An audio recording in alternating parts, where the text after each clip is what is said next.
We've got flags and banners, and if you mind your manners, we might even get to standards and what they represent. So just take my voice's hand and we'll both try to understand how this vexillologic podcast could be flagged for content. Flagged for content.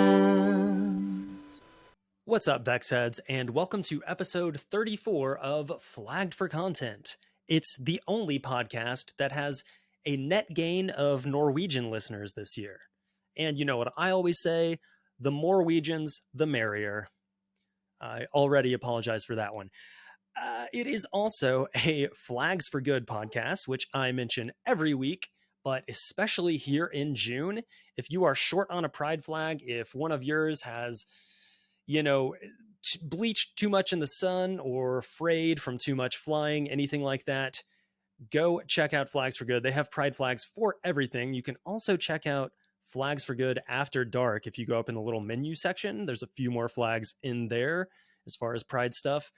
And yeah, as far as the fraying issue, they have flags in Antarctica that are theirs that have not frayed, which is insane because it's like the windiest place on earth. Anyway, I can't say enough good things about Flags for Good, but go check them out. If you buy not just the show's flag, not just a pride flag, but any flag, and you use the code FLAGGED4CONTENT with the number, the digit 4 in the middle there, all caps if it matters, that will get you 10% off of anything you buy.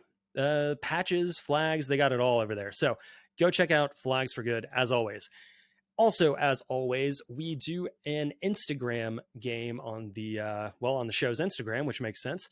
And it's called Fresh Flags. Basically, how it works is I will take a flag that is fresh out of the package, has not been unfolded yet, and I will ask listeners, people that follow us on Instagram, to tell me what that flag is based on as little information as they possibly could have.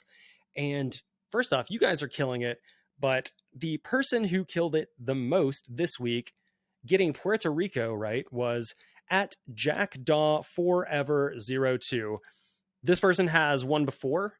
I think like at least twice I've shouted them out, but it's spelled like you would think. Jack, DAW, the digit 4, the numeral, ever, and then 02. And yeah, go check out his page. He has a ton of like really cool photography stuff. Obviously a flag fan because he gets them all and gets them all very fast. So thank you, JackDaw4Ever02. Also, wanted to shout out, we have 2 new patrons since the last one aired. Actually, if there was an episode last week, I would have shouted them out then because it's been a minute. But shout outs to Evan Stewart and Corbin McDonald. Appreciate you both. They both joined in the Tyrannosaurus Vex tier because this show is very silly. And all of my tiers are also very silly. So they will get a bonus episode of the podcast on the 15th, and anyone who signs up at the $10 level above that will also get another one on the 30th, among a few other things. So go check out the Patreon if you, if you like this show. And if you're listening to the intro, you probably like this show. Most people skip this. Anyway, the only other things I wanted to plug were the Discord, which will be in the show notes. It used to always be there. It will be again this time. And we actually have a store on Redbubble, kind of like a creator page thing over there. There's not a whole lot of designs over there, but if you are looking for show merch that other than not just a flag, but other than a flag for the show, go check out Redbubble. If you search Flagged for Content, we should be the first one that pops up, or at least near the top anyway. And yeah, there's a few designs on there, like I said, but if there's something show related that you don't see on there that you would like and would purchase, just ask me. I will probably just make it and sell it. That is totally cool with me. Anyway, that's all the housekeeping stuff. I haven't edited the entire thing yet, but I'm about halfway through. This was a really fun one. You may know him as Gortius Octavo from Twitter and Instagram, a few places, but his name is Juan Artero, and he lives in the Canary Islands, which are part of Spain, but are off the coast of Africa. They're a little further south than I usually think anyway.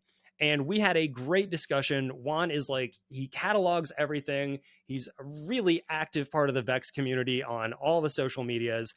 And we had an awesome chat. I was super jealous that I wasn't in the Canary Islands the entire time, and you can kind of tell.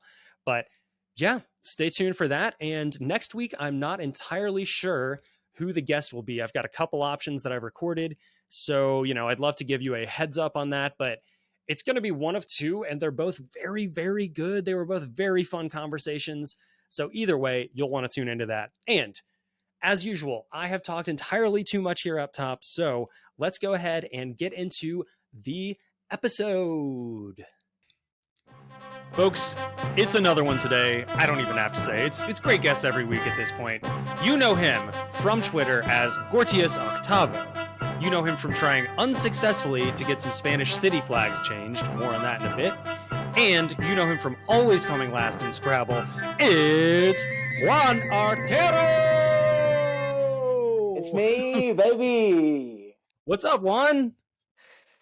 Fine. Honestly, I can't complain. It's really hot in here right now, but apart from that, not much.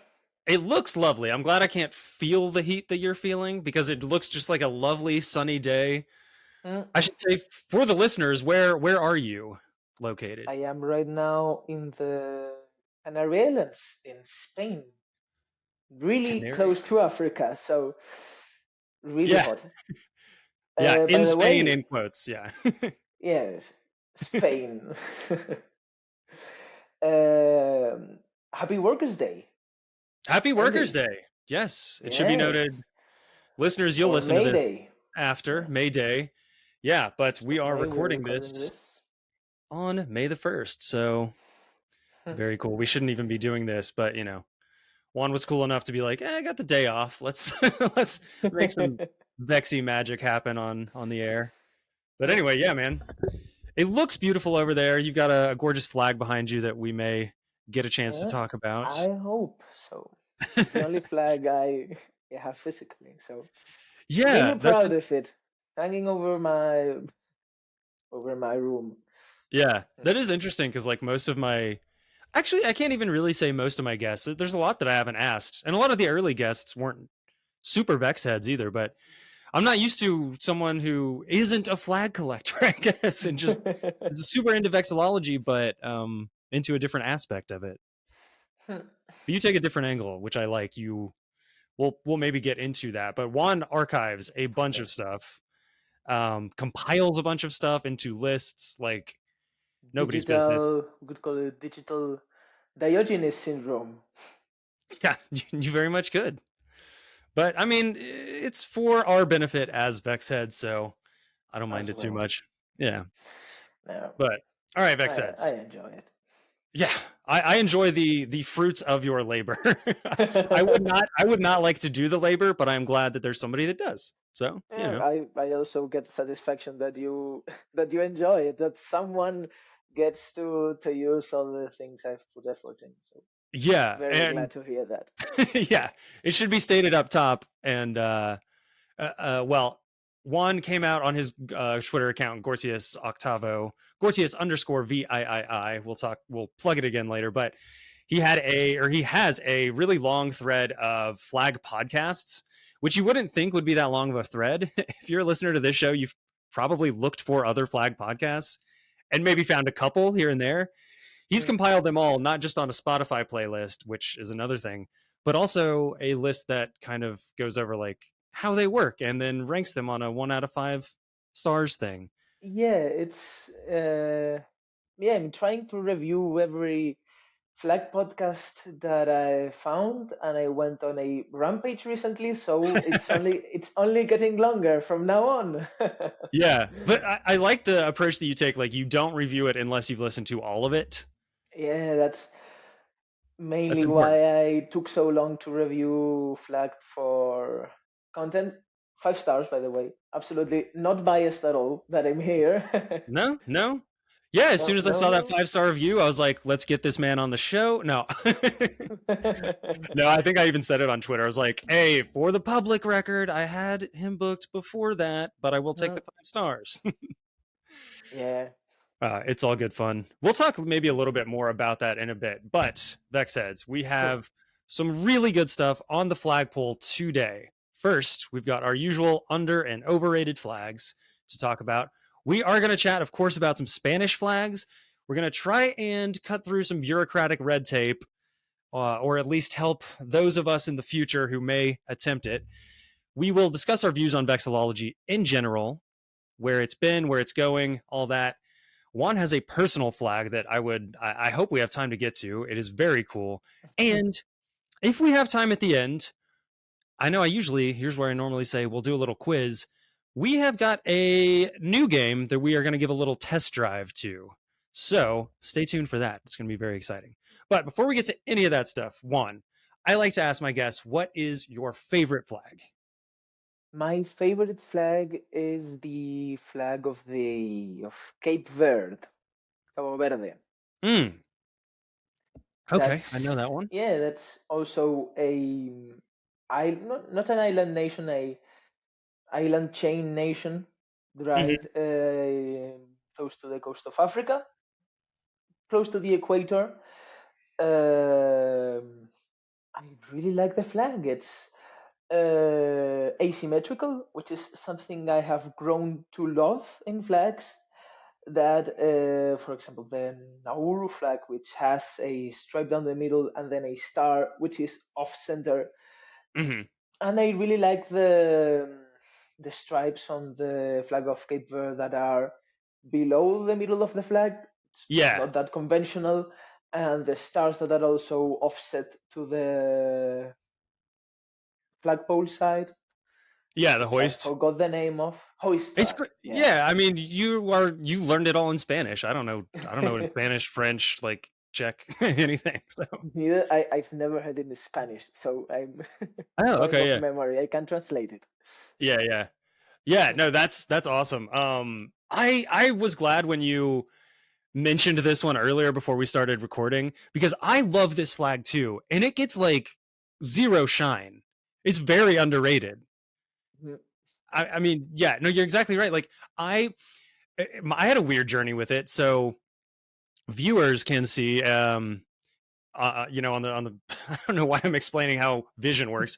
Viewers can see on the screen here that I have like a bunting, like a flag bunting. It's like, I think it's like 200 countries, which the UN recognizes like what 192, 193. So some of them are extra, like Scotland, Wales, etc.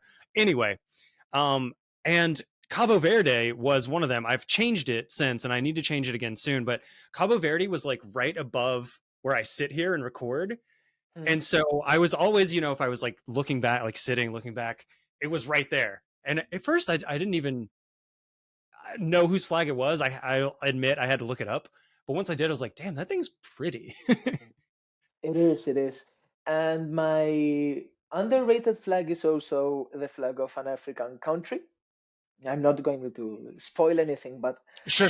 I I have mixed feelings with the flags of Africa, because some of my favorite flags come from African nations, but also the ones that the only national flags I really don't like, because I can't tell them apart. I that, and distinguishability is key on flags, and the Pan African family of flags, Mali, Cameroon, Ethiopia, Benin, I get really confused with them. And I think that if I get confused with them, I can't imagine someone who does not have a fixation on flags. So while some of my favorite flags are from Africa, also the ones that I really don't like, that I really confuse me, also come from Africa. Yeah. A strange situation, to say the least. Yeah, no, that is a good way of putting it, because there's a little bit of everything. Like I mean, you have like the Democratic Republic of the Congo flag, like, which is just like it's like a red bend on like a light blue field, and I think like With the some sun gold fimbriation or and on star. a Yeah, some gold star. fimbriation. It's star. Yeah, it's not a sun. Well, our stars, There is suns, another suns country are stars. sun. Mhm. Yeah. The Pan African colors, and then the ones that don't use them are very interesting. I think the country that uses them best, and this is not too much of an aside, I hope, is the new flag of Libya. I really like the old one that was all green was The obviously trash, but Or is it? Or am I thinking of Algeria? No, It's a meme, the I'm Gaddafi thinking Libya. flag of Algeria, practically. Yeah, yeah. That was ridiculous. I think we've gone into it on this show before Yeah, I think on crimes we against mentioned. vexillology. Yeah. You would know. You probably know more than I do. Well, Yeah. we'll see about it later. Anyway, yeah, favorite flag, Cabo Verde. That's awesome. I was just glad to get a chance to give it some shine on the show here because it never comes up. Oh. That offset is, yeah, not to go too much into it. We'll move on to the underrated, but I do love that offset just as much as you. All right, so we got that out of the way. What is your underrated? My underrated flag, as I said before, it's also a African nation. It's Rwanda. Of all places in Africa, that I had. Yes, It's just yes, yes. the best nation. Yeah, that's also offset and non-conformist, I guess you could call it, because because the sun that's for me it's here. Yeah. It's on to the fly side Mm-hmm. and not to the host side. It's not on the canton as many flags would have it, and also Right. the two lower there is a why it is a blue stripe atop that it's double the size of two smaller Yeah. down. You're looking at it right now. I was going to say, if you and the viewers notice, that one I currently have up here. That's on the new string here, but yeah. I'm going off memory, so Yeah, I mean, you but nailed it. It's, yeah, the blue is twice the, I guess, width, whatever you want to call it, yeah. thickness of the yellow and the green. And yeah, I agree. Like the sun being out there on the upper part of the fly side is very cool too. There's some flags that don't make that work. Like, what is it, Zambia? That's like all green, and then there's a little design on the fly side, and then the eagle above it. Yeah. I think that's Zambia. No. Yeah, Yeah, it's Zambia. It's Zambia. there are flags that. That is also, it's almost a flag within a flag. Yeah, that one's weird. Yeah. I like the eagle, but the position. Yeah, they need to Maybe they respect that change it eagle in the more. future after listening to this. Probably. I don't think I have a huge listening contingent in Zambia, but you know what? I'm gonna pump some ads out over there. We'll get it going. We need to get that changed. Yeah, dude. The Rwanda flag is another one that I had not really thought too much about. Kind of like Cabo Verde. Before I really, I guess maybe even before I got the bunting. And one thing that's funny about mine is that the blue is wrong. Like the blue on mine is basically the European flag blue, which is way dark. I like it less that way. Like it's almost like they knew what they were doing when they picked the lighter shade of blue. Yes. So it would seem. Yeah. And that's one of the, it's fairly new as a flag too, right? Because I think it's 2001 when. Okay, yeah. I don't know what to say, got a hold of it, of the situation, but they changed the flag and they had a complete institutional change. And I think it's right now one of the safest places in Africa, in the same place that Singapore is one of the safest places in Asia. Yeah. Through not precisely democratic means, but yeah. Probably. They had a change for sure in the 2000s. There was a change. There was a movie that some folks might have heard of. It's part of all that anyway. But yeah, I remember I've talked about it on here before, but the atlas that I grew up with that kind of like was the one that got me into flags and geography and stuff like that. I very specifically remember the Rwanda flag, and that was the old one with just the capital, Latin letter R in the middle. And otherwise it was like, I think it was like green, yellow, red or something. I couldn't swear to the order. The Pan-African colors, undistinguishable. Undistinguishable. Yeah, to the point where they just had to slap the first letter of the country in the middle.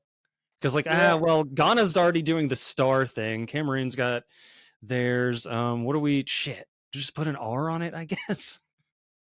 Kinda. Also, if I'm not mistaken, I saw a video on it once. I'm going to cite a lot of videos, honestly. Hmm. uh, but I think when they were gaining independence from Belgium, they held a referendum on whether they wanted to be a republic or a monarchy, and the republic option won the referendum, and so the R actually means republic. There was a provisional flags that the Belgians made Huh. for Rwanda when gaining independence. If I may be wildly lying, but that's what I remember, and they'll correct me. They someone will text me about it when this comes out. I'm sure. Yeah. Yeah. Welcome to the club. If yeah, I get messages about stuff that I got wrong more often than stuff I got right. But that's the way of the world. I think you got to let it roll off Yeah. you. This is I've always called this a silly little flag show. So it is what it is. All right. Yeah. So Rwanda Increasingly underrated, bigger increasingly little flag, bigger. increasingly Yes, bigger little flag show. I know. I still think of it as a silly little flag show, but I mean, yeah, we got like 50 plus in the Discord now. Like, it's to the point where, like, I used to try and respond to everything in the Discord because when there was like 15, 20 people in there, small enough group that half the time the questions were about the show or kind of directed to me. Now I need to realize that this thing I've created is bigger than me, and I don't have to answer fucking everything. If it's relevant or interesting, then yeah. Um, Hmm. don't, as a listener, as a viewer, don't think that I don't hop in there. Don't think I'm not in there all the time. Just Oh like no, he's probably really not as. active. By the way, join the Discord. I'm pointing at you, the watcher, and talking to you, the listener. Join the Discord. It's Yeah, really it's fun in there. so much fun. We got topics for everything. It's not just flags. Anyway, all right. Rwanda underrated. What is your overrated? My overrated, and I Should we don't strap in know. for this? Should we get Yeah, ready? please do, because I've read and listened to a lot of praise for this flag, but I think Okay. it's really overrated. It's Brazil. Ah, I think Brazil is really overrated. Look, I I admit it's a really recognizable flag. It is iconic. It is sure. marketable as hell. Um, but I think it's just too complicated for my taste. Hmm. I also don't like that it has the motto on it or the Me Progreso on it. I think it's really could do without it. And I appreciate the Yeah. flag now after I saw a video explaining all the significance of the stars, because it's supposed to be a view of the stars from in Rio. A certain day they gain independence, and it Yeah. changes size depending on the population of the every federal state. But it's just way too many things at once. And I don't like the diamond shape in the middle. I'll have you know that's a rhombus, but no, I'm just kidding. Oh, No, sideways diamond. it's come up before is the only reason I fucking know that. Yeah. Yeah, I was gonna say when you first brought it up, I was gonna say not a big fan of rhombuses, and then I started thinking like rhombi. Is it rhombi? It could be rhombi, but let's not get on that train of thought. Yeah, I agree. It is a little complicated. It's almost like a. It feels like one of those things you have as a kid where you have to put the shape in the correct hole, like the diamond goes in the diamond one, and then the square and the circle, triangle, all that. I hadn't thought about it, but yeah, Yeah, it's like all right, true. so the rectangle goes here. What do we put on top of that? The diamond. It's a rhombus. Okay, the rhombus. Now And put the now circle. the blue circle, and now 70 little stars. Mm. Yeah, but way too many stars. I think at one point they even changed the amount of stars on it because they were like, oh wait, actually these were visible on that day or something. I don't know how they. Do you know Yeah, that yeah, story? they do. I guess it's look, I like flags with dynamics. I like the US flag, and I know a lot of people design wise, but let's Sure. not get political. Oh Don't yeah, like yeah. it because it's way too complicated. But I like flags with dynamics. For example, I like how the US adds one star per state, Hmm. and I think that gives a life and a significance to the flag that's very unique. And like, I don't know if you've seen the flag of Buddhism. Yes, it's like different colored stripes. Yeah, One is like this, but the others, or one is vertical, the others are horizontal or something. precisely. Yeah. And there are two or three stripes that change color depending on the nation, on the denomination of Buddhism. Mm, And okay. that's something that also happens with the flag of Brazil. I think the size of the stars are proportional. No, first, the quantity. I think the every star is corresponding to a federal state of Brazil, and Mm, then the size of that star is corresponding to the population of the state.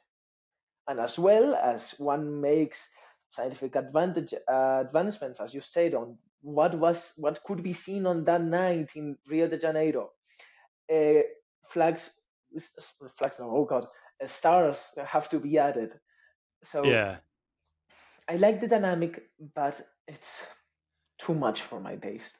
Yeah, no, that's an interesting way to look at it. I like dynamic flags too. Like, it's interesting. I mean, yeah, obviously the U.S. one, especially as an American, it's the first one that pops to my mind. But it does make it kind of a living, breathing thing where Mm. it's not just static. It's not always been this way, and it's always gonna be that way. So shut up about it, kind of thing.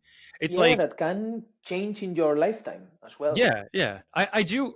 So yeah, I think I pretty much wholeheartedly agree with you on this because I do like that dynamism in a flag. It's tells a story, a continuing story that keeps going. But it seems like the Brazilian one is trying to just do like too much, I think, with At that. once, yeah. That's the way It's I would put a it.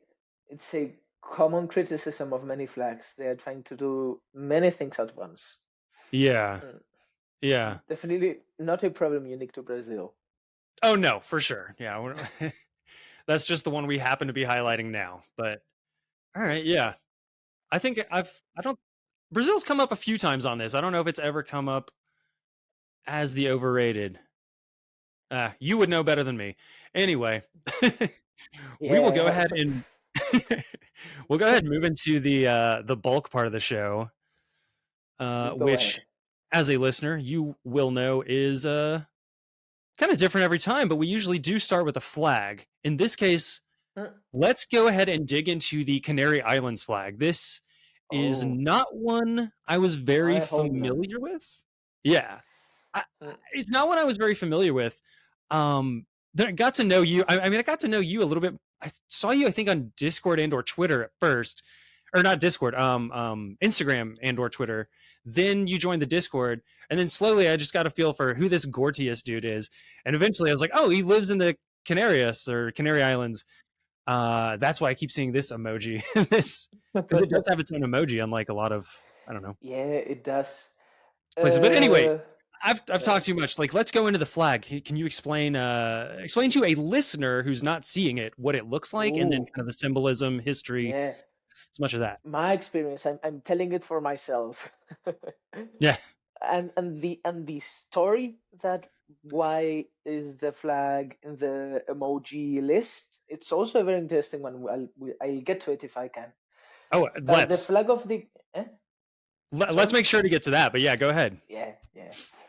The flag of the Canary Islands is a tricolor, a Hmm. horizontal tricolor of three bands of same size, from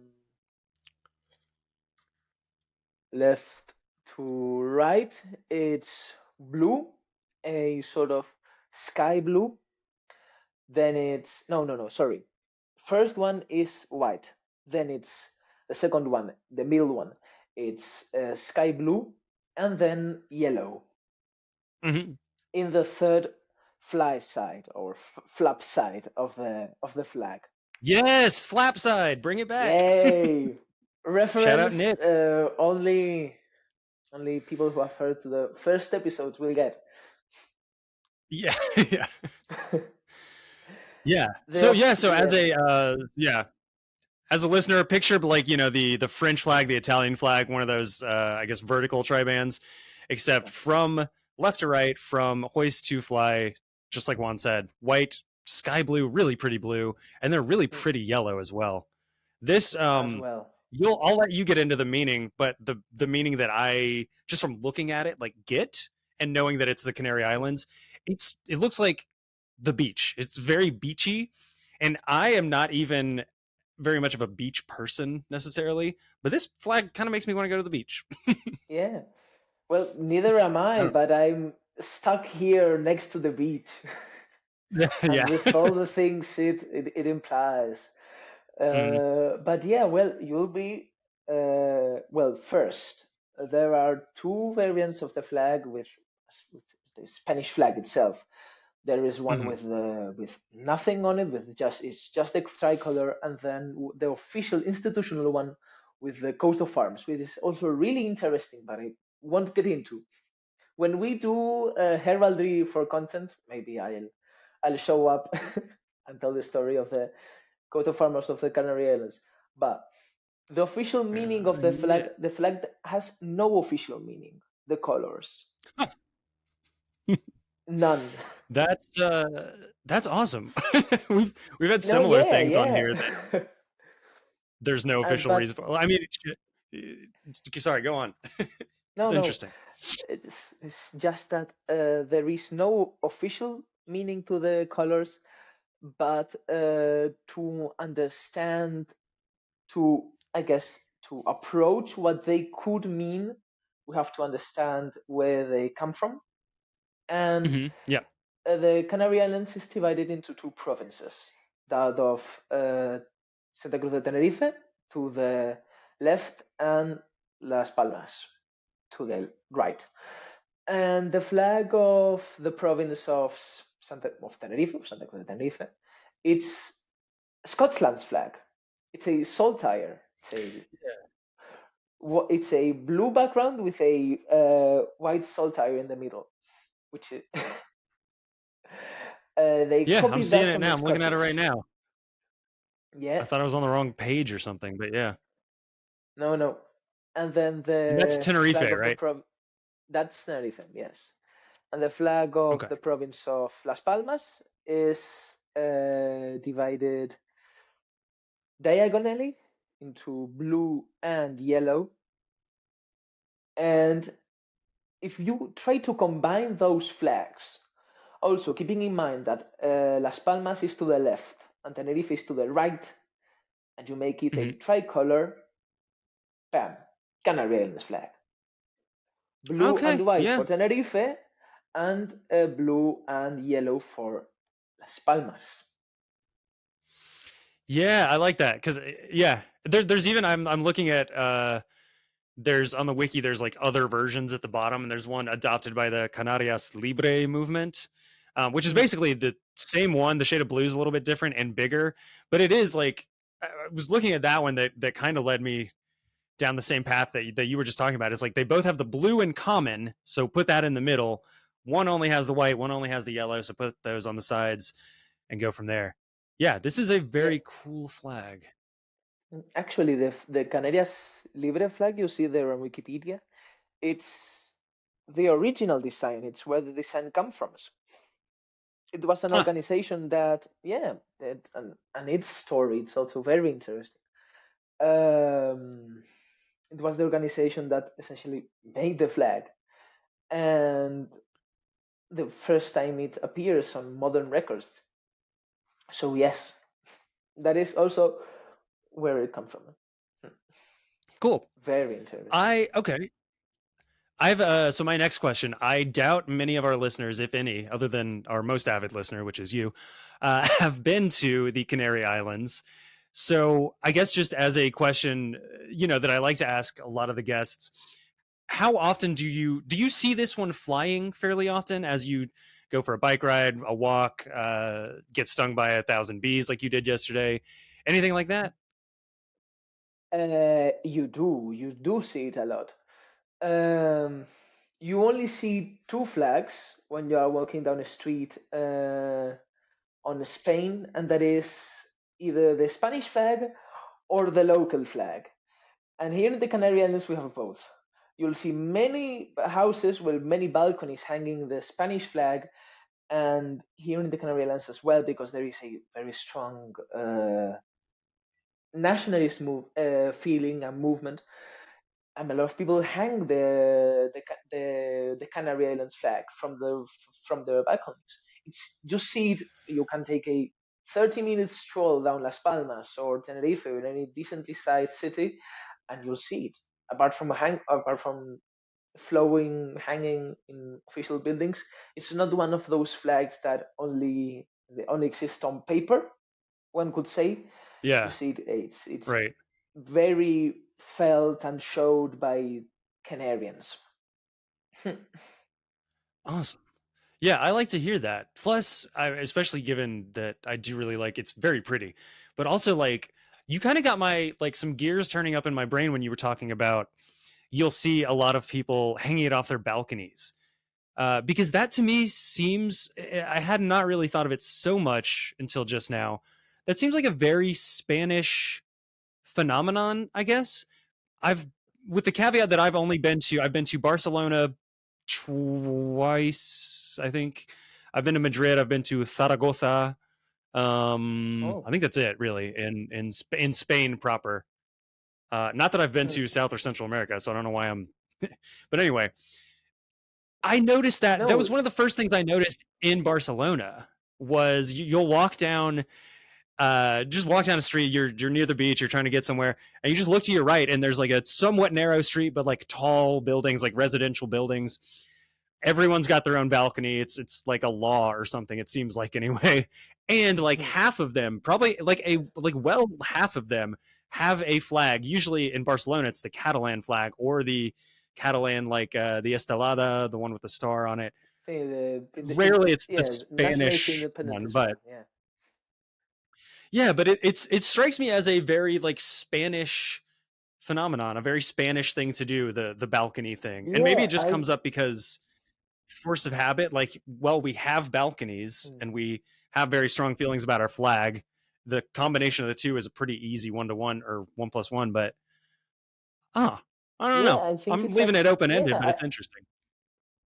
I've I haven't gone too much of Europe apart from Spain and Switzerland, but I think, and it's not only a Spanish phenomenon, but it's a European one.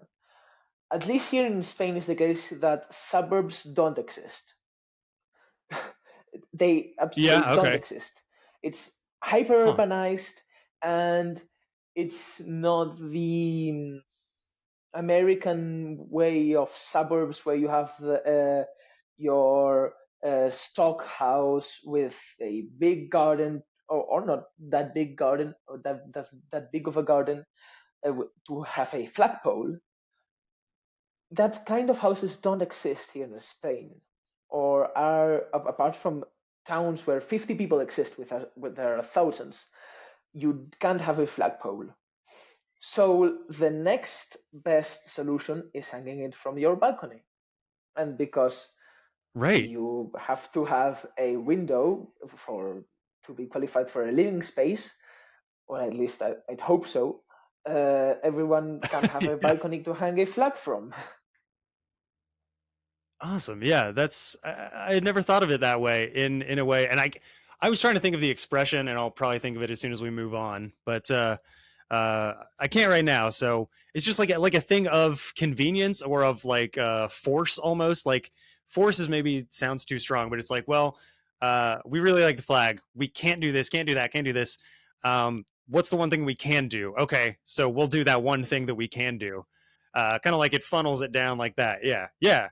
But the thing is, Hmm. like, I don't know how European, not to push back too much on that, but like having lived in France, a couple different places, in the city both times, not like not too far out or anything like that. I don't really see flags off balconies, but I feel like if you were, and obviously I talked to Nash about this, but I don't know. There's not as much regional pride. Maybe there is some like in Alsace. There's some in like Brittany, Hmm. places like that. But I guess maybe Brittany is probably the best comparison because you will see Brittany flags up off some balconies, but it's nothing like it is in Spain. I don't know. That's just the thing that I've No, found. yeah, France is, at least in my mind, is stereotypically very Unitarian state. I think our nation, uh, uh, in the sense that it's Yeah. culturally very homogeneous and in terms of languages. Here in Spain, no, it's almost 50 kilometers down the Pyrenees. You have Catalan, you have Aragonese, you have the Basques. That, well, let's not talk about it. Galicia, Asturias, and all these regions that have their their unique languages and accents and Yeah. cultures and histories that are not seen, or that not don't have that regionalist feeling in other places in Europe. I think Yeah. That's true. many I people. Yeah, go ahead. no, no, please do. We're on a slight delay, by the way, it seems like. But I was just gonna say, that we kind of stumbled upon this as a topic, but I kind of want to keep talking about it till its natural conclusion because this is something that's interested me for a while, but I have not really maybe expressed or thought enough about. I guess I get distracted easily by like everything. But yeah, Case in France. point. I mean, France. Yeah, France is having studied a lot of French history too. Like, um, France did a very good job. I mean, I'm not saying like morally good or whatever, but they did a good job of stamping out any other like languages and cultures. They wanted to be pretty much what you said, very centralized, like all roads lead to Paris type thing, which is why it's so different. You can't really compare it to Spain. For a lot of reasons, like linguistically, just like diversity wise in language, a few other things. But yeah, so maybe France isn't the best comparison, but then I can't think of another one that is because every country's so unique. Like Germany's a weird one too, because then you had the recent, well, West Germany is different than East, etc. Sorry, you looked like you were about to hit on something that you had to say. No, no, no. I was just listening to what you were saying. Mm. Yeah, I don't know. It's very interesting and something that I Yeah, had not thought of as uniquely Spanish, but now I kind of can't shake that feeling. And I'm sure I'll get some comments. Oh, I live in Spain and I've never even I've never even heard of flags. Like, well, why are you commenting on this? Tricked you, but or no. the opposite. But yeah, I don't know. No, yeah, I am not informed enough to make a definite conclusion of it that, oh no, it's Spain. Spain is the only place so decentralized and culturally diverse in all of Europe. But I don't know. I may be thinking of Belgium, that also has very regionalist sentiments. To put it in some way, the UK. But and we had for many years with the dictatorship a effort, as you said, to unify culturally and linguistically Spain, like Catalan and Galician and Euskera, Basque, were prohibited languages. Yeah. You couldn't teach them in schools, and you couldn't talk about them if you didn't want to get snatched and disappeared during the dictatorship. But and now there's been a reflourishing of that, a sort of not recently, like when the dictatorship ended, of those sentiments of we are part of Spain or not, it depends on who you ask, but we are very unique. Yeah, very, very unique. Autonomous community that even within the autonomous community has two different provinces. And yeah, that's very unique. All right. I think, unless you have anything else to say on this topic, I think now might be a good take No, I or don't. a good place rather to take a little commercial break. Go ahead. All right.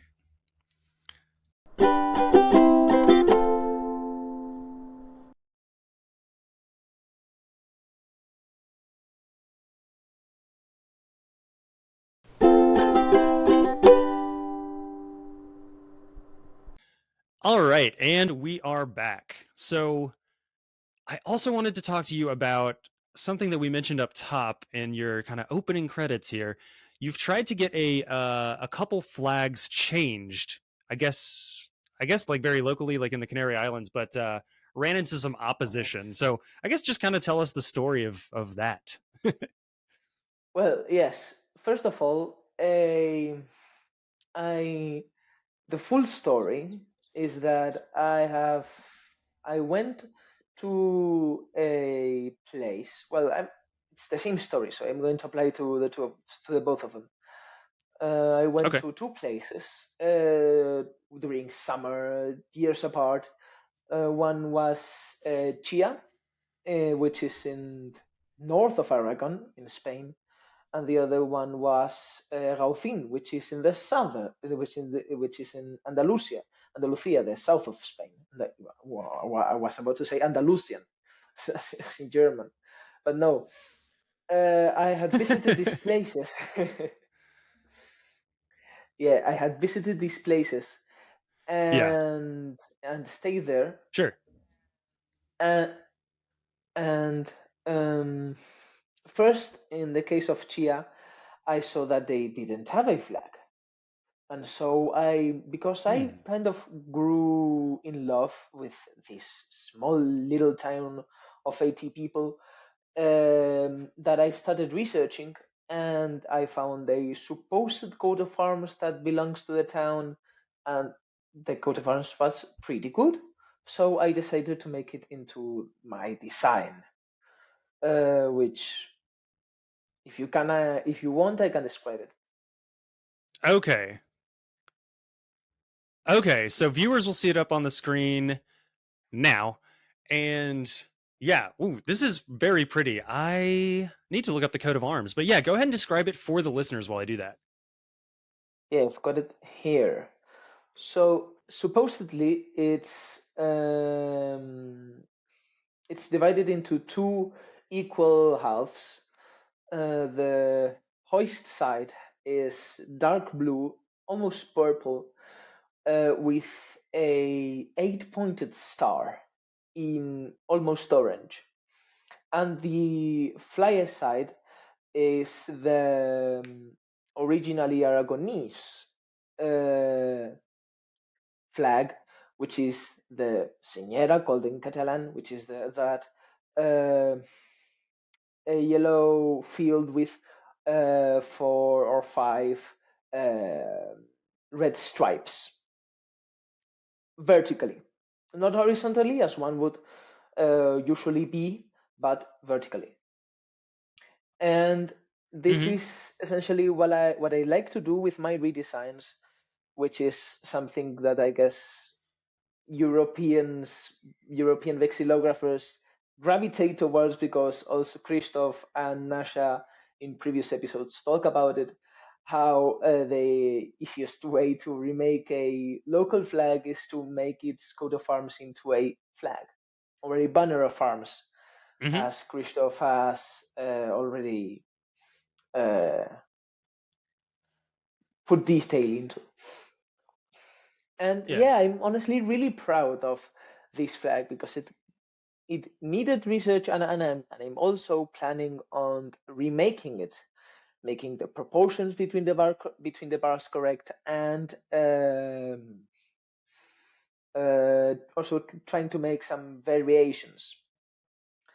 And that is the my redesign, or my design. It's not a redesign because it doesn't exist. There doesn't exist a Yeah, actual yeah. flag. um, Yeah, which is for wild. Chia. But you said it's a Yeah. very small town, right? Yeah, the last census, I think it was around 100 people, a really small place. Hmm. Gotcha. Yeah, this flag is Yeah. gorgeous. Your design, like you said, it can't be a redesign if Hmm. they don't have one, but yeah, this was behind the scenes, this was the second one that he had sent me in our chat after the Canaries one, and I was like, "Ooh, this is an awesome flag. Where is this?" And he was like, "This is my redesign." I was like, and then I was like, "Show me the original," and he was like, "I can't. There isn't one." So No. cool. Yeah, this one's Yeah. very cool. Okay, so and then and then there, whatever way is easiest for you to tell the story. But I know there was one other one that I guess this one did have a flag that you tried to, so this one could be considered a redesign. Take us maybe Yes. briefly through that one, and then where it all ultimately led or didn't lead. Yeah, so the same story repeats essentially in the opposite points in Spain, in down south, in Gaucin, which is a town, yeah, there, right next to the coast, really close to Malaga. Um, these these place does actually have a flag, and it's larger, considerably larger than Chia, but still, it's essentially bisected in half.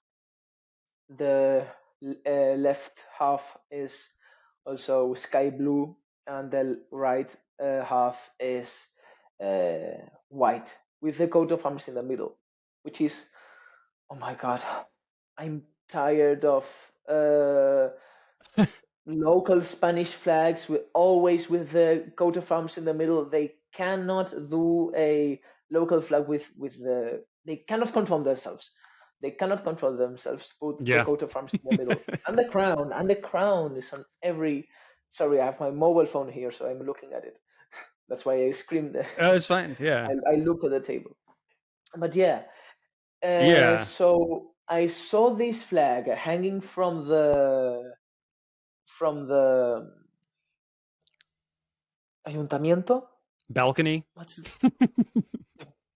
no, no, back.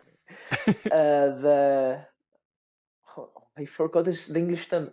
The What is it in where the Spanish? mayor works. Ayuntamiento. Oh, the city Town hall, I hall. guess. Yeah, city hall, Town town hall. Yeah. hall. Yeah. So I saw these hanging from the town hall, and I thought, wow, that's ugly. I have to do that again. I have to remake it. Yet Yeah. I mean, another, that's how it starts. yeah, yet another coat of arms on a bedsheet instead of a Hmm. seal on a bedsheet. And so Yeah. as A with real the wait. COAOB. Sorry, it was not important that I get that out, but it's done now, so continue. okay, so I was walking down the street and walked past the town hall and saw this flag hanging from the well hanging from a flagpole, and I thought, wow, this is really ugly.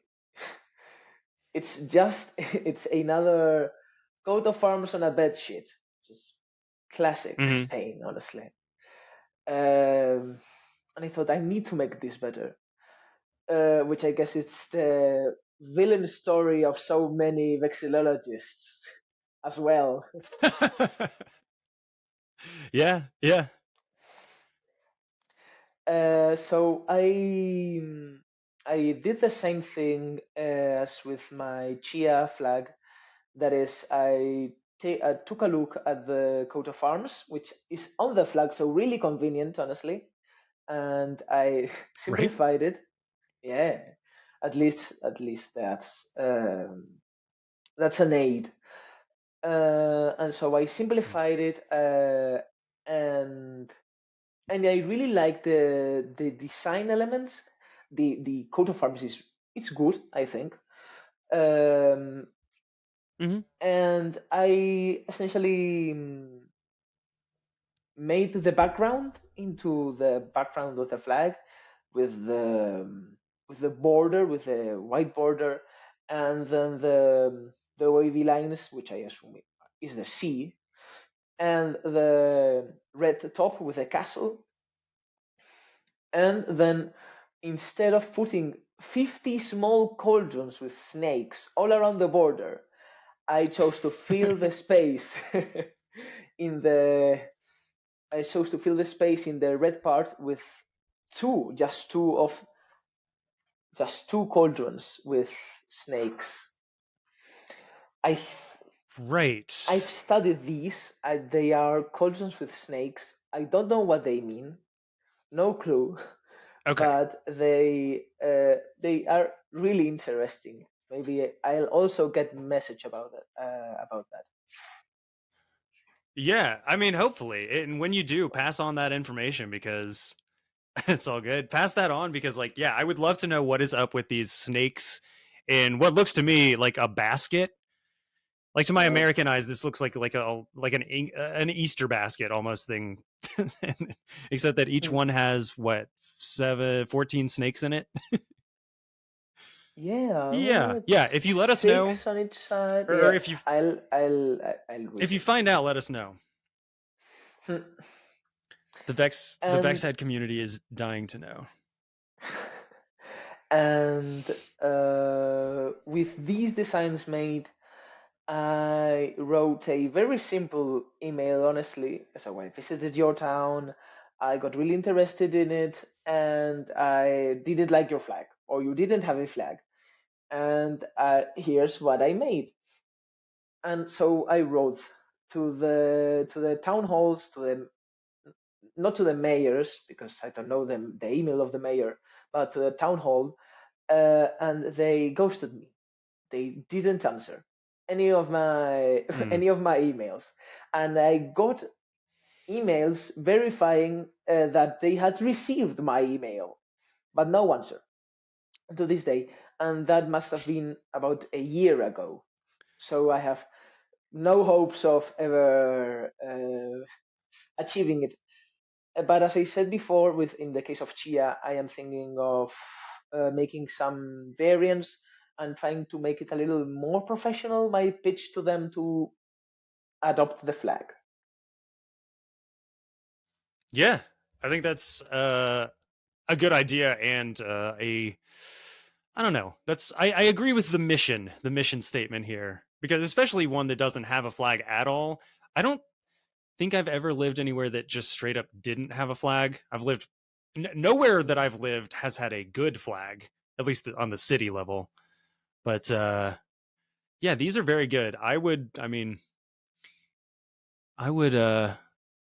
I don't know. If that top one, that first one that you made, if that was like mass produced, I would buy that one. Honestly, I would not even care that it was for a tiny town of 100 in Spain, in a part of Spain that is it like. Uh, I guess it's part of the like northeast part of Spain ish, Yeah, or it's I know just those red lines north central. are everywhere, but It's really close hmm, to the Pyrenees, to the border with France, but it's not Catalonia. that makes sense. Okay, cool. Yeah. So I know you listened to the episodes with Christoph and with Nasha. So I assume that's kind of like relit like a fire a little bit to try and maybe like reach back out and be like, all right, guys, like either what's going on or, Yeah. and touch up your design too and be like, okay, now it's freaking perfect. You cannot say no to this. Like, how could you say no to this? I am sending But you yeah, you need to, variants. Please choose. ex- right?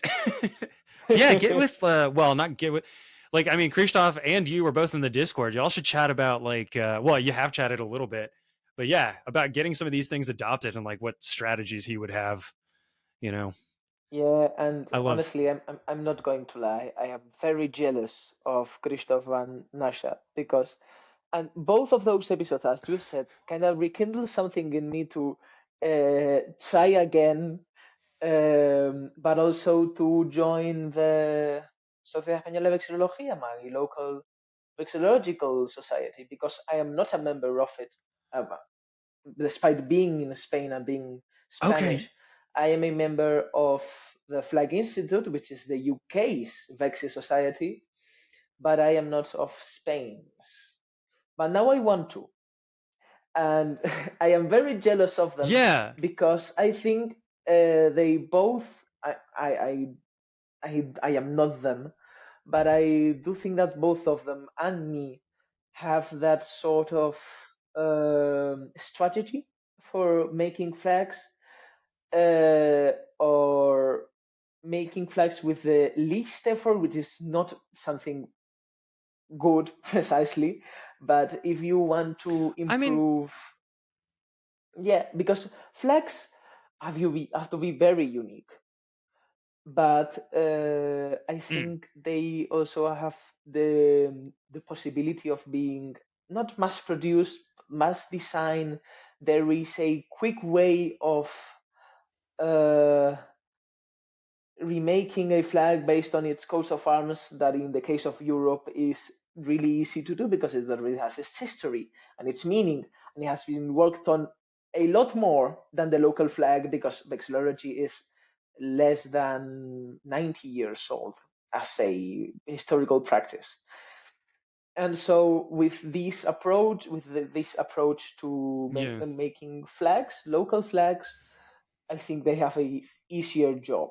I don't know what is it about Spanish heraldry or or what, but they are not easy to make into flags. They all seem to have that border that was on my Gauchin flag, and these really complex symbols like the cauldron with snakes that really don't get on well in a flag, but you have to fill space with it, and if you don't want to spend months or remake it from zero, it's a shortcut, one could say. Yeah, and I invite them Oh yeah, what were you saying? No, what were you going to say? You invite them both to... I invite them both to try that approach on a place in Spain that has a coat of arms on a bedsheet. It's in Madrid. Try redesigning the flag of Madrid with that approach. Okay, so the gauntlet has been thrown down. Christoph, Nasha, any Vex heads in either of those or close, Please. any European Vex society, yeah, your challenge is to take the COA of Madrid and put it onto a flag. I don't have the COA of Madrid up here in front of me. I imagine it's just as complicated, if not more, than I'm thinking it is from what you said. Actually, the COA of Madrid is not a good example because it's just a bear and a tree. Oh. But cool. Any moderately complicated heraldic design, which one could make into a flag. Madrid is a good example because I don't know what are you going to do with a bear and a tree, but future possibility for a Vexi cryptids tree. The bear and the tree. Ooh, yeah. Kevin's ears are burning. Awesome. Yeah. Yeah. The one, like, that was I guess the biggest takeaway from the one I did. Well, I recorded with Christoph before Nasha and released them in that order too. So it was just the order that I got the information in. But like, yeah, I had never thought of it like Christoph said, it's like you have to take the COA. Like you have to do something based on that, like legally, whatever. But you still have like, it seems like you're in an interesting, like creative, like liminal space. It seemed like maybe is a weird way to put it, but like, you are forced to follow these rules, but you want to be creative with it. So it's like putting you in a box, but then be as creative as you can within that box. I guess is a way to put it. And yeah, I mean, I think with interesting results. But yeah, the some of the Spanish ones, I'm looking up some Spanish coats of arms, and yeah, like you said, Madrid, the bear, the tree. All right, some of these are wild though. Yeah, there's all right, there's too many of them. Okay, so yeah, so basically it wasn't even so much that you ran into bureaucratic red tape. You just ran into like a communication dead zone where they were just like, you didn't know if they liked it or didn't because they never responded. Absolutely. Which is more infuriating, I think, than just being told no. Yeah, it's frustrating. Yeah, because and the burning thing is that I am sure they have at least looked at it because I got an email about it, a automated email that we have received your email. Thank you very much. And they never answer. Mm-hmm. Surprise. Yeah, also, wow, the story of the coat of arms of Madrid is also a story for another time, but really interesting. And yeah, the bear in the tree. Yeah. And we forgot the tale of why the Canary Islands is on the emojis. We did. Yeah, I did say let's specifically get to that. So while we're still on, the topic of flags on this flag Yeah. podcast, For now, let's yeah. get back to that. Yeah, yeah. What is the like? What is the reason that it has an emoji? Because I know like Wales, Scotland, um, some other non nation level. The wording is precise and picky here because Wales and Mhm. Scotland are nations within the UK. But anyway, listeners get it.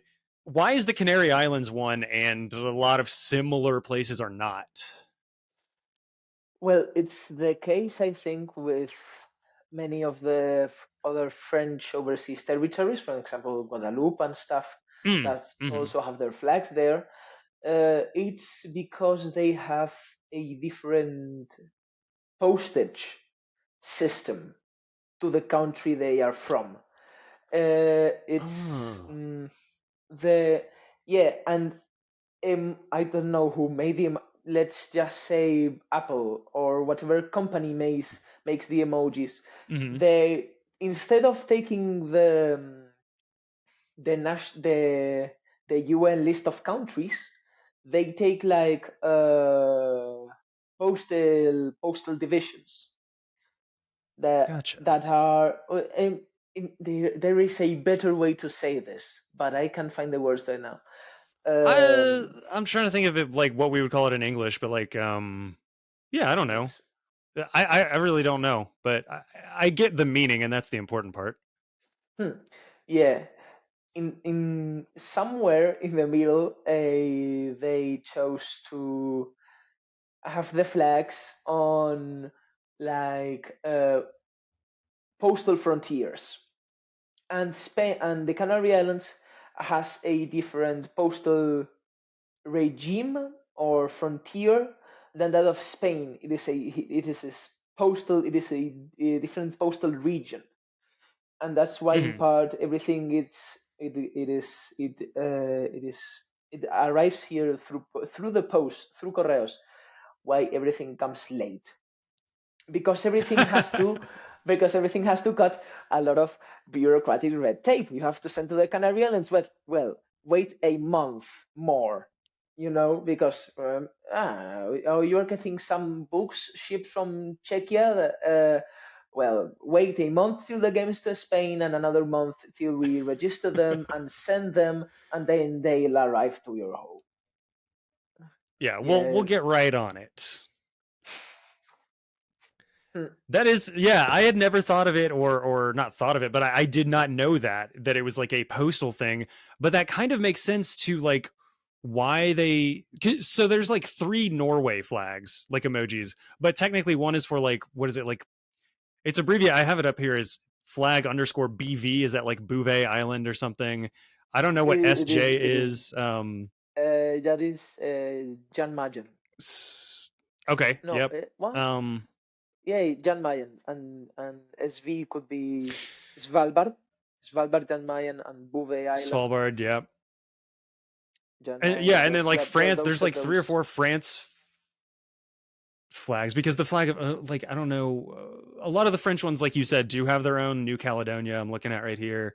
Some others, um, but yeah, like by and large, like I don't know. Some of the other ones, I forget which. CP and MF are just the French flag. I should know Hmm. those, but I don't know. Somebody hit me up in the comments, or engagement is good. So someone correct me, tell me what they are. Yeah, that is interesting though, and yeah, I don't know. It was one of those ones that I always saw as a flag emoji, and honestly, just like skipped past because I was like, I don't know what this is. I'm gonna, I'll look it up later, and then I never did. And then I had a reason to. So glad that I finally have a Well, reason to. It's probably a good place for a commercial break. So let's go ahead and do that now. We will be right back.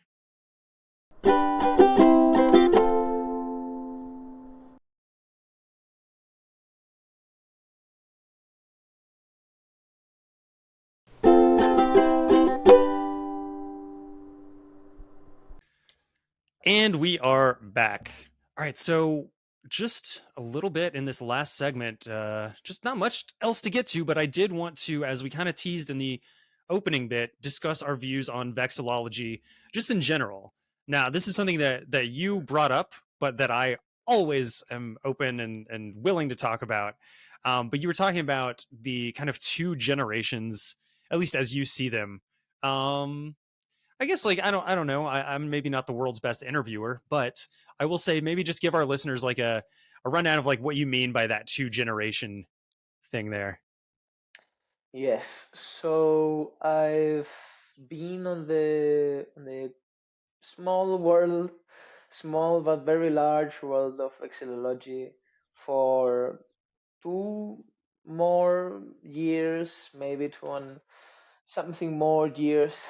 And as we mentioned on the top of the episode, with my digital Diogenes of me, with collecting a lot of papers and information from all these vexillologists and vexillological organizations for me to read sometime, and with the and with my own experience with vexillology, well, because I'm inside the several subreddits for vexillology, Oh yeah. and I don't know, I've kind of developed this idea that there right now coexists, or there have been two waves or generations of vexillologists uh, throughout history. The first generation was when the, we'll call it, practice started with Whitney Smith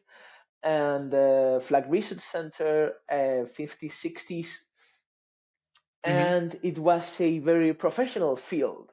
It was a history. It was a part of history that was just starting. It was very academical, and the FIAB started at NAVA and all these vexillological organizations all around the world, and they set up these all the not much standards, but the pillars and the base of vexillology that we now Yeah. live with. Mm. And uh, s- uh, since the internet, and I can't put a date on it, but somewhere in the last 20 years, there began a second wave of vexillologists, more young people. I'm not going to call dinosaurs the first generation, but young people that I don't know, when like me, like I did with my story of Gao Thing, that went to the town hall and I said, "Wow, that is ugly. What am I going to do about it?" Yeah. Yeah. No, and I also like to think that the first generation was more focused on vexillology, and the second generation was more focused on vexillography.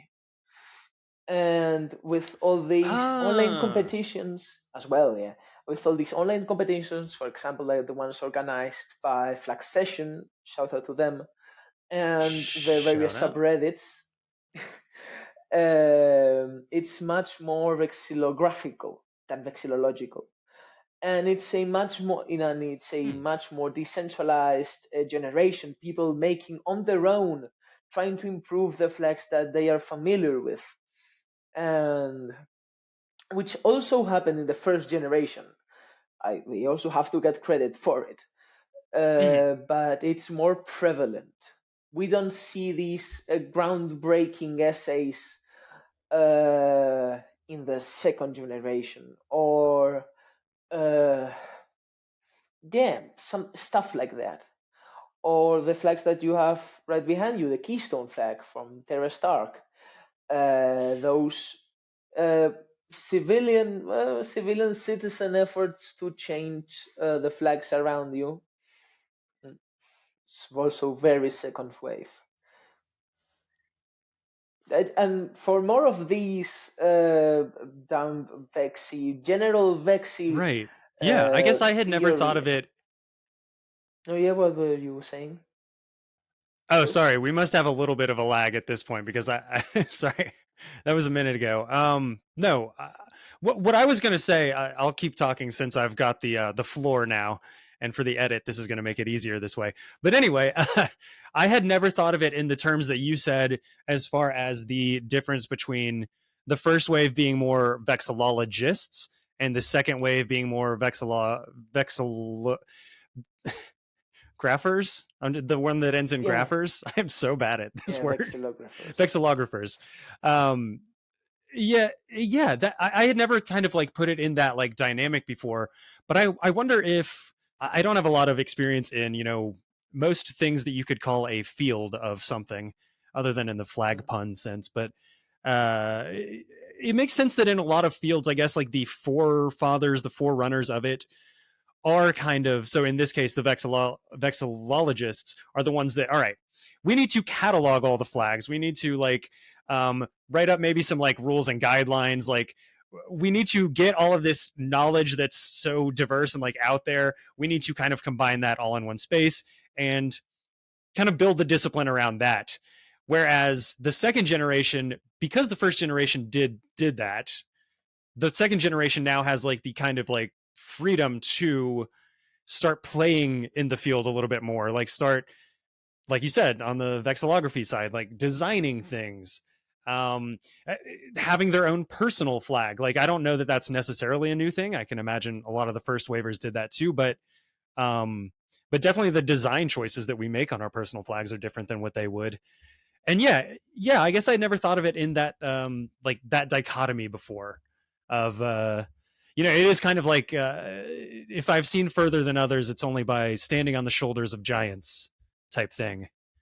And so Mm. we appreciate all the giants that came before us, but it's this new generation that I talk about all the time on here, and that you'll talk about in 10 seconds when you hear this.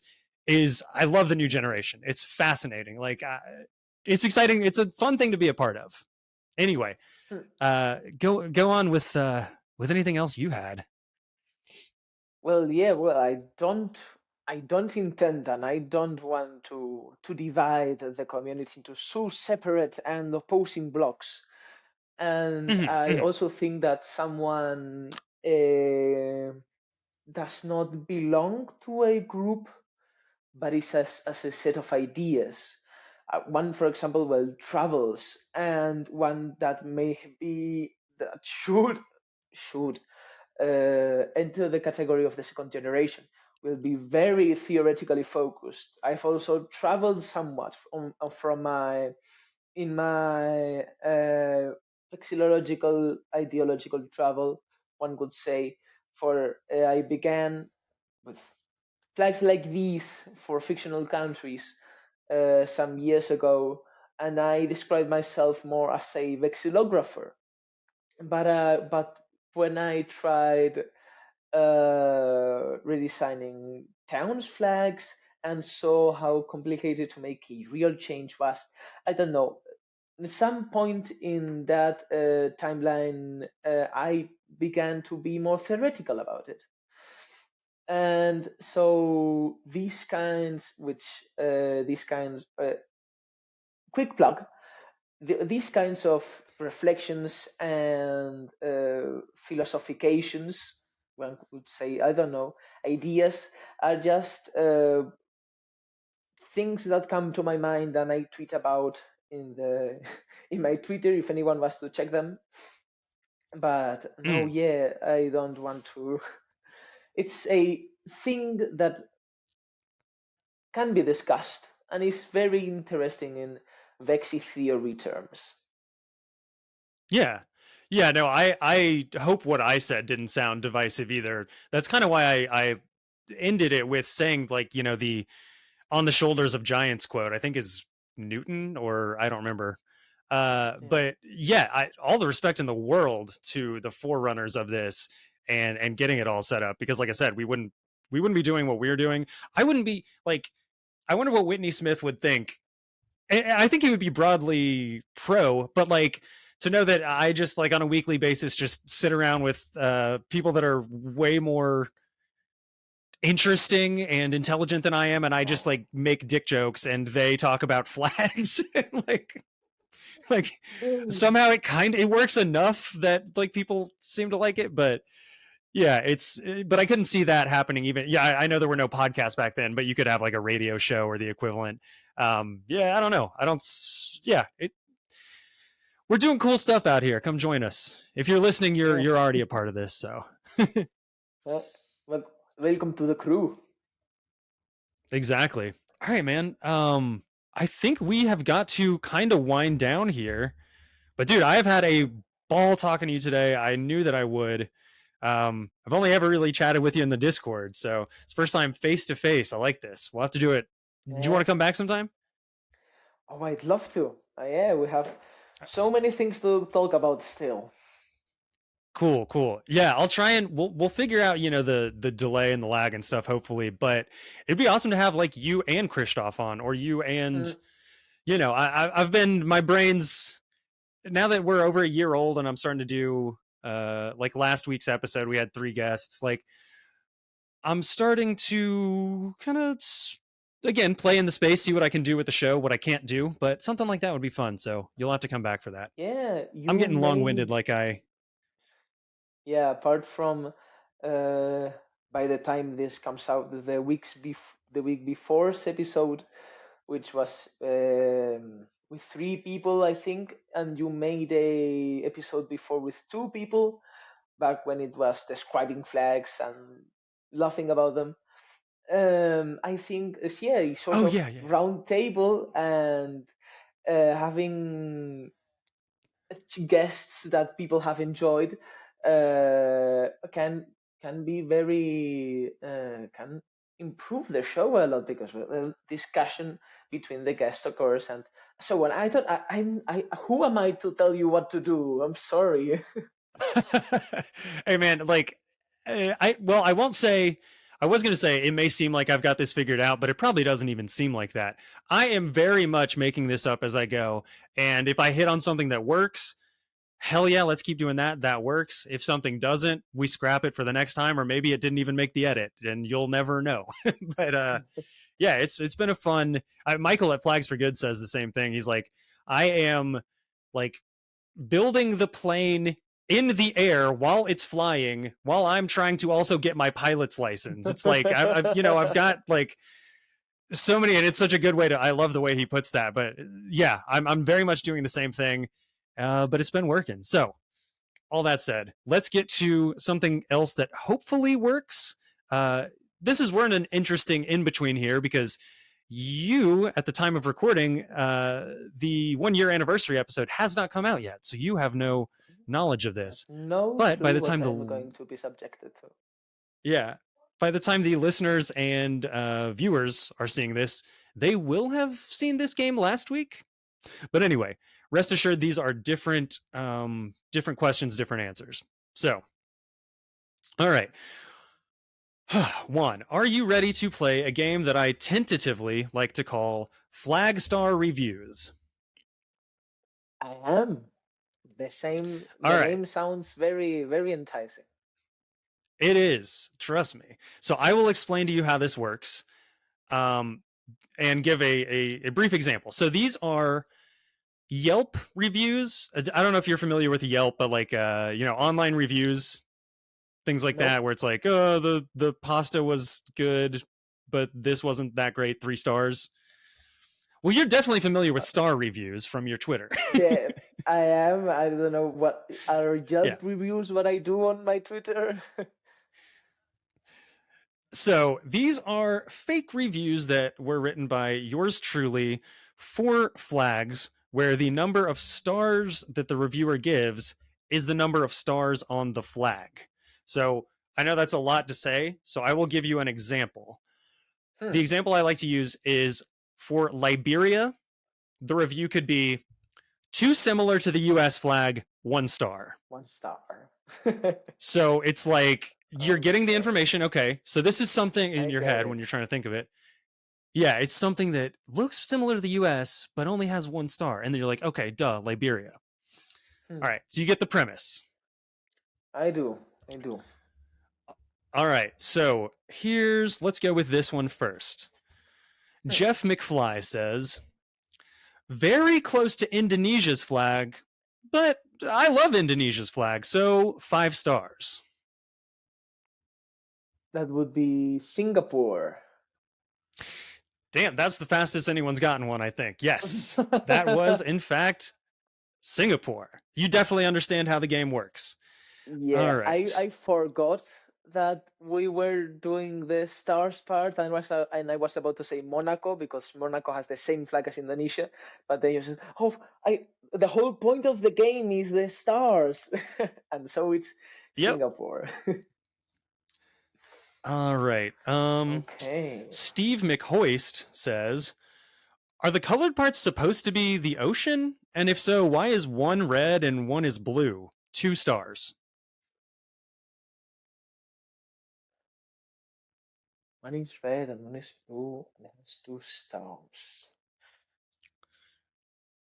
And I can give hints as well. 2 stars, red and blue. Are the colored parts supposed to be the ocean? And if so, why is one red and one is blue? 2 stars. You want a hint? So I am getting vibes of the Pacific with this one because of the ocean and the stars. Maybe I am very off. Yeah, I would like a hint, please. Okay, I'll say this. One of the oceans is the Pacific. The other one that the reviewer's talking about is the Atlantic. So this may be a country that kind of straddles both. Okay. There are countries that straddle both. There's famously one. Yeah, but it hasn't got any stars in it. Does it? The one I'm thinking of does. This is a Central American country. It's almost a South American you've country. got me. No, but there aren't any. Is it Honduras? No, because No? Honduras has 5 stars. Panama. Is it Panama? It is Panama. Yes. Oh, and what about the stars? There are 2 stars on Panama's flag. No, there aren't. That's why I said there absolutely are. Are there? Yeah, a red one and a blue one, and then a red square and a blue square. It's kind of like quartered. Oh no, yeah. I was thinking, it's all good, dude. These are meant to. When I said Panama, I was thinking of Costa Rica. Mm-hmm. Yep. And all right, so yeah, that was Panama. Are the colored parts supposed to be the ocean? And if so, why is one red and one is blue? 2 stars. You get it now. Right. Let's. It isn't. They aren't the ocean. I know. They are the 2 main political parties in the country.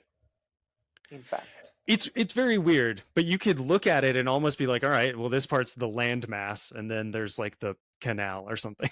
I don't know. It's how I remember it, even though it's not like the correct way. All right. Anyway, next one.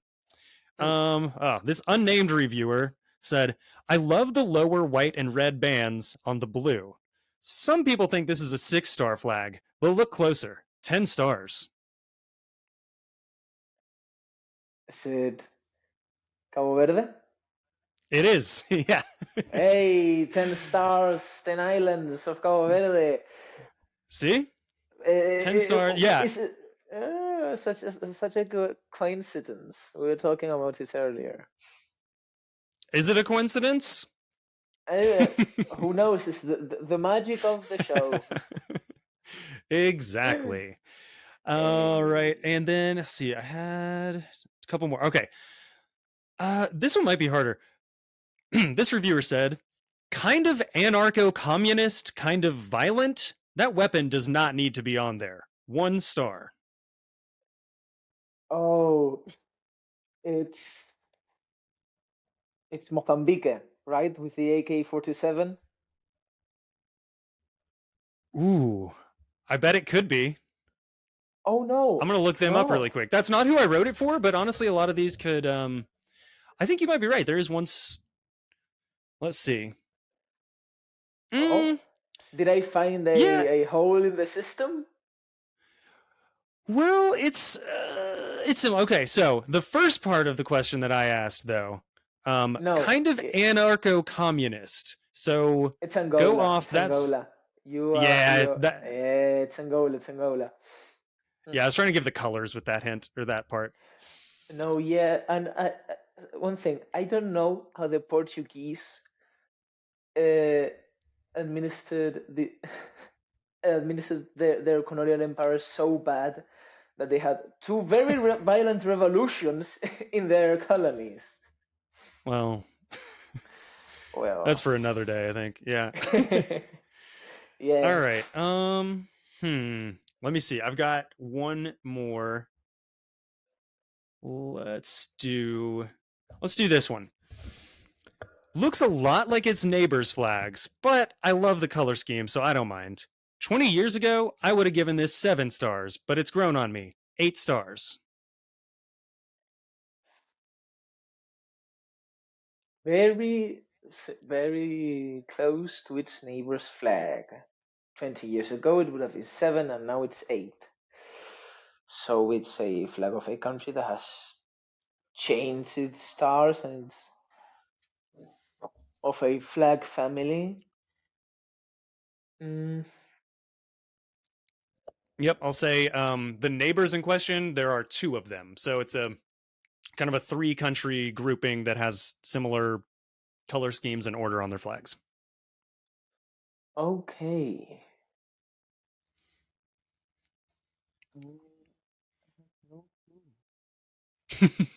7. Mm, 7 stars. If you want a hint, I can give you I'll try and keep it somewhat vague. Hmm. Please do. Okay, it is let's zoom out. It's in the Western Hemisphere. It's in the Western Hemisphere. In. Is it. No. It can't be in Europe. I think there's only one flag with stars in Europe. That's Bosnia, and it isn't Bosnia. Thank God. Uh, I hate that flag it, so much. Sorry. I talked about it last episode too, which you don't know yet, but you'll hear. no. So I'll give another hint. is I it no am no no wait. okay. Is it Honduras flag?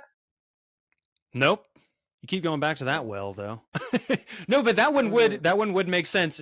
As you know, that one only has 5. But as far as the color groupings, that makes sense. You're not Yeah. far off geographically. Maybe I shouldn't have said that. Oh, Venezuela. It is. Yep. It's Venezuela. You nailed it. I'm not. I was gonna say you say it much prettier than I do. I wasn't even gonna say it, but yes. Well, you should. I mean, I say it in Spanish. I don't know Venezuela, Honduras.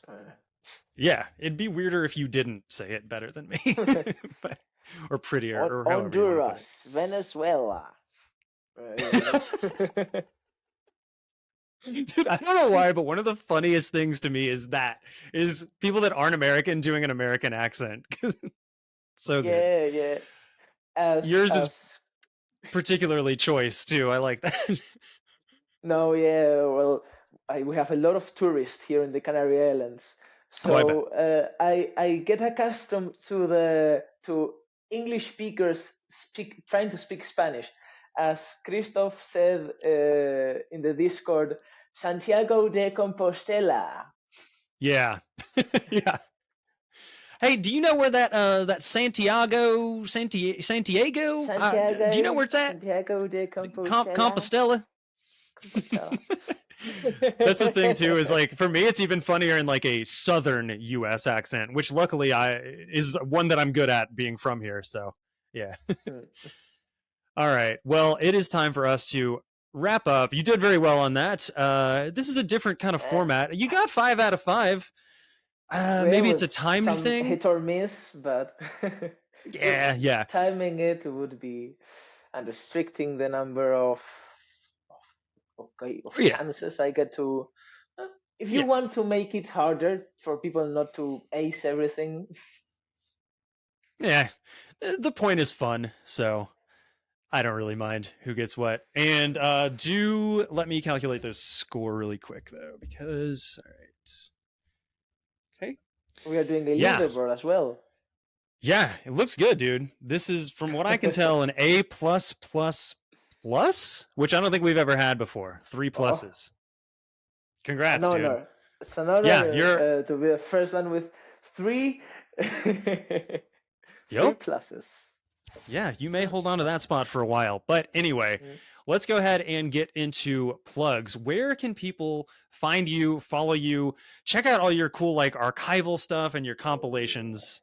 Where can they find that? Yes, as you said in my introduction, my Twitter, which my username is Gortius Octavo, and my handle is so Gortius underscore 8 in Roman numerals, that is VIII, and Gortius is GORTUS underscore VIII. And that's my Twitter, which is where I'm most active at. I have to remake my pinned tweet, but you'll find my podcast reviews and my book reviews for vexillological stuff on there. And I also have a Instagram where I upload my designs, my flags that I'm most proud of. And I maybe start putting screenshots of my tweets there as well. And that's Gortian, as would be a adjective of Gortius, that is GOREAN underscore flags. And that's my Instagram, Gortian flags. Yeah. Go check And out there, Gortian Flags. Oh, sorry. no, yeah, and from there you can visit my link tree. I won't plug it right here because I've already got too many things with Gord, things to do with Gord. So go to the link tree through my Twitter or Instagram. Awesome. Yeah, I definitely recommend checking all that out. Like I said, well, I don't know if I said this part up top, but listeners and viewers have probably caught on to this by now. I'm not the most organized person, really, like up here or out here, which are kind of related.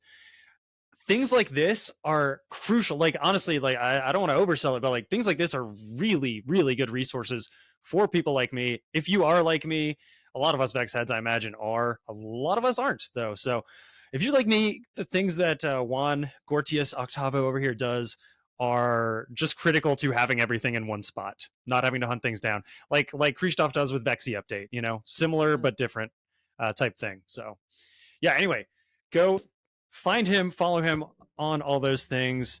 Juan, you've got to pick it up a little bit in fresh flags, but you'll get there. I was seeing where you were at in the scoring, about the halfway part. But anyway, yeah, I not listeners, that not very come good compete against him. Compete against. This is coming out a couple weeks after this will have happened, but Flag Session just jumped in. So, and on their very first one, they were the first one to get it right. So, new player has joined. Y'all watch out. Nipping at your heels. Competition. With the competition. Exactly. There's so much competition in there. I started keeping scores and people were like, oh, okay, shit. I'm going to take this super seriously. It's like, I hope I didn't ruin it for anyone, but I hope it's still fun. But anyway, I have gotten long-winded. Surprise, surprise. You know where our links are if you've made it this far. It's the link tree, linktr.ee/flagged for content. It's something like that. I know it's posted on our Instagram. If you just Google Linktree flagged for content, you'll also find it'll be right at the top, as well as we are starting to come up higher and higher in search results. So just in general, which is cool. So find us, follow us. It's at flagged the number 4 content on anything that has an @ sign. I don't think shit. Dude, I have my notes. Hold on. What? Does the flag.rocks link not work now? Flags.rocks is about to expire, and I don't think I'm going to renew it. Oh. But you're right. I haven't plugged that version of it in a while. If you go to flagged.rocks, it also takes you to the link tree. Anyway, I have had surgery recently, And I do have notes on how to close the show, but they are all the way across the room over there, and I cannot get to them. Could you help me so I don't have to like stand up? No, yeah. I'll happy to help you however I can. So, Okay. how to close the show? Huh. Mm. Mm. So, I'm going to say, I'm going to say, Flag for Content is a Flags for Good podcast. Visit flagsforgood.com for more info. Like deja vu, man. I appreciate it. I feel like I've heard that closing to the show before, but I won't hold it against you. Anyway, dude, thanks so much for coming on. This was a blast. It's been a pleasure. My honor. Thank you. Thanks, guys, for listening, for watching. All you Vex heads out there, as I said on the last episode, could not do the show without you. And this episode has been flagged for content.